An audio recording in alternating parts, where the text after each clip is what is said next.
ನಮಸ್ಕಾರ ವೀಕ್ಷಕರೇ, ನಮ್ಮ ಯೂಟ್ಯೂಬ್ ಚಾನಲ್ಗೆ ನಿಮಗೆಲ್ಲ ಸುಸ್ವಾಗತ.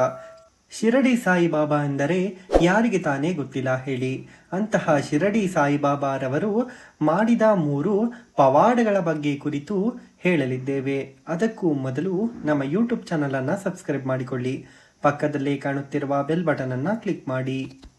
ಹೌದು ವೀಕ್ಷಕರೇ, ಪವಾಡ ಪುರುಷ ಸಾಯಿಬಾಬಾ.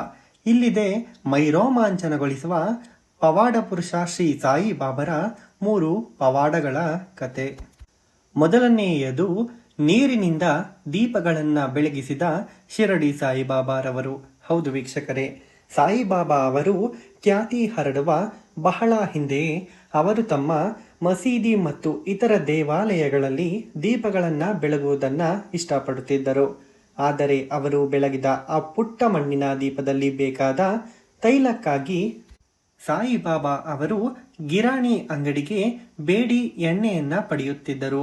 ಎಣ್ಣೆಯನ್ನ ಉಚಿತವಾಗಿ ನೀಡುತ್ತಿದ್ದ ಗಿರಾಣಿ ಅಂಗಡಿಯವರಿಂದ ಬಾಬಾ ಬಂದರೆ ನಿರ್ಲಕ್ಷ್ಯ ಮಾಡುತ್ತಿದ್ದನ್ನು ಬಾಬಾರು ಗಮನಿಸಿದರು. ಒಂದು ದಿನ ಗಿರಣಿ ಅಂಗಡಿಯವರು ಬಾಬಾರಿಗೆ ಎಣ್ಣೆಯನ್ನ ಕೊಡಲು ನಿರಾಕರಿಸಿದರು. ನಮ್ಮ ಬಳಿ ಎಣ್ಣೆ ದಾಸ್ತಾನು ಇಲ್ಲ ಎಂದು ಸುಳ್ಳು ಹೇಳಿದರು. ಬಾಬಾ ಅವರು ತಮ್ಮ ಮಣ್ಣಿನ ದೀಪದಲ್ಲಿ ನೀರನ್ನ ತುಂಬಿ ದೀಪವನ್ನ ಹಚ್ಚಿದರು. ಶಿರಡಿ ಸಾಯಿಬಾಬಾ ಅವರು ಬೆಳಗಿದ ಆ ದೀಪಗಳು ಮಧ್ಯರಾತ್ರಿವರೆಗೂ ಉರಿಯುತ್ತಲೇ ಇದ್ದವು. ಈ ಪವಾಡವನ್ನ ತಿಳಿದ ಗಿರಣಿ ಅಂಗಡಿಯ ಮಾಲೀಕರು ಬಾಬಾ ಅವರ ಗುಡಿಸಿಲ ಬಳಿ ಬಂದು ಬಾಬಾರ ಬಳಿ ಕ್ಷಮೆಯನ್ನ ಯಾಚಿಸಿದರು.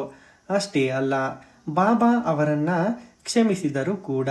ಯಾವತ್ತಿಗೂ ಇನ್ನು ಮುಂದೆ ಸುಳ್ಳು ಹೇಳದಂತೆ ಬುದ್ಧಿ ತಿಳಿಸಿದರು ಶಿರಡಿ ಬಾಬಾ ಅವರು. ಎರಡನೆಯ ಪವಾಡ. ಹೌದು ವೀಕ್ಷಕರೇ, ಒಮ್ಮೆ ಶಿರಡಿಯಲ್ಲಿ ಕೊಯ್ಲು ಪೂರ್ಣಗೊಂಡಿತ್ತು ಮತ್ತು ಇಡೀ ಹಳ್ಳಿಯ ಆಹಾರ ಧಾನ್ಯಗಳನ್ನು ಒಂದು ಹೊಲದಲ್ಲಿ ಸಂಗ್ರಹಿಸಲಾಗಿತ್ತು. ಬೇಸಿಗೆ ಕೂಡ ಆರಂಭವಾಗಿತ್ತು. ಶಿರಡಿಯಲ್ಲಿ ಬಿಸಿಲಿನ ಪ್ರಭಾವ ಹೆಚ್ಚಾಗಿತ್ತು. ಒಂದು ಮಧ್ಯಾಹ್ನ ಸಾಯಿಬಾಬಾ ಕೊಂಡಾಜಿ ಸೂರತ್ನನ್ನು ಕರೆದು, ನಿನ್ನ ಹೊಲಕ್ಕೆ ಬೆಂಕಿ ಬೀಳಲಿದೆ, ಹೋಗಿ ನೋಡು ಎಂದು ಹೇಳಿದರು. ಭಯಭೀತರಾದ ಕೊಂಡಾಜಿ ತನ್ನ ಹೊಲಕ್ಕೆ ಓಡಿ ಹೋದನು. ಬೆಂಕಿ ಹೊತ್ತಿಕೊಳ್ಳುವ ಯಾವ ಮುನ್ಸೂಚನೆಯೂ ಇರಲಿಲ್ಲ. ಬಾಬಾ ಯಾಕೆ ಹೀಗೆ ಹೇಳಿ ಎದುರಿಸಿದರು ಎಂದು ಸೂರತ್ಗೆ ಅನುಮಾನವಾಯಿತು. ಅವನು ಕೋಪದಿಂದ ಬಾಬಾ ಅವರ ಬಳಿಗೆ ಬಂದು, ನೀವು ಯಾಕೆ ಸುಳ್ಳು ಹೇಳಿದಿರಿ ಎಂದು ಪ್ರಶ್ನಿಸಿದನು. ಅದಕ್ಕೆ ಉತ್ತರಿಸಿದ ಬಾಬಾ ಅವರು, ನೀನು ಸರಿಯಾಗಿ ನೋಡಲಿಲ್ಲವಾ ಎಂದು ಮರುಪ್ರಶ್ನೆಯನ್ನ ಮಾಡಿದರು. ಆಗ ಬಾಬಾ ಅವರು, ಜೋಳದ ತೆನೆಗೆ ಬೆಂಕಿ ಬಿದ್ದಿದೆ, ನೀನು ಸರಿಯಾಗಿ ನೋಡಲಿಲ್ಲವಾ ಎಂದು ಮರುಪ್ರಶ್ನಿಸಿದರು. ಆಗ ಬಾಬಾ ಅವರು, ಜೋಳದ ತೆನೆಗೆ ಬೆಂಕಿ ಬಿದ್ದಿದ್ದ ಕೂಡಲೇ ಹೋಗಿ ಆರಿಸು ಎಂದು ಮತ್ತೆ ಹೇಳಿದರು.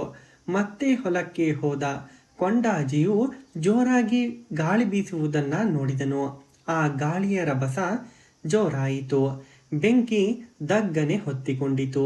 ಆಗ ಕೊಂಡಾಜಿಯು ಬೆಂಕಿಯನ್ನ ಆರಿಸಲು ಜನರನ್ನ ಕೂಗಲು ಆರಂಭಿಸಿದರು. ಸ್ವಲ್ಪ ನಕ್ಕ ಬಾಬಾ ಅವರು ಸ್ವಲ್ಪ ನೀರನ್ನು ತೆಗೆದುಕೊಂಡು ನೆಲದ ಮೇಲೆ ಚಿಮುಕಿಸಿದರು. ಆಗ ಬೆಂಕಿಯು ಆರಿತು. ನೋಡಿದರಲ್ಲ ವೀಕ್ಷಕರೇ, ಇದು ಎರಡನೆಯ ಪವಾಡವಾಗಿದೆ.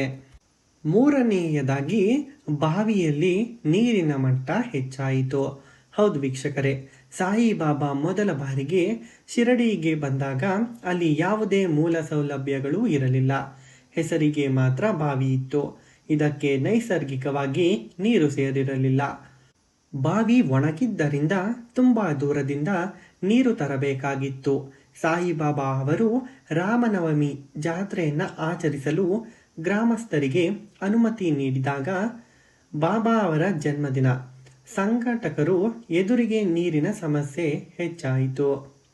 ಇಡೀ ಬಾವಿಯಲ್ಲಿ ಒಂದು ತೊಟ್ಟು ನೀರು ಇರದ ಕಾರಣ ನವಮಿಯನ್ನ ಹೇಗೆ ಆಚರಿಸುವುದು ಎನ್ನುವ ಸಮಸ್ಯೆ ಹೆಚ್ಚಾಯಿತು. ಆವಾಗ ಬಾಬಾ ಅವರು ಎಲ್ಲರನ್ನೂ ಬಾವಿಯ ಬಳಿಗೆ ಕರೆದೊಯ್ದರು. ಒಂದು ತಟ್ಟೆಯಲ್ಲಿ ಕಲ್ಲನ್ನು ತರುವಂತೆ ಹೇಳಿದರು.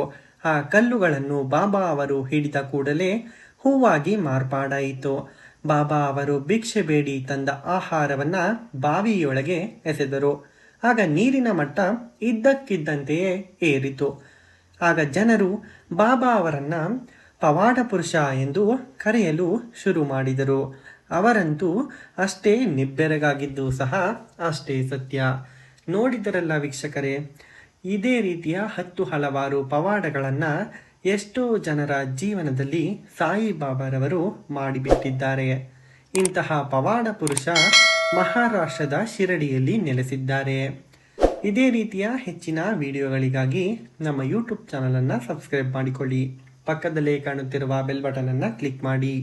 ವಿಡಿಯೋ ನೋಡಿದ್ದಕ್ಕಾಗಿ ಧನ್ಯವಾದಗಳು. Thanks for watching.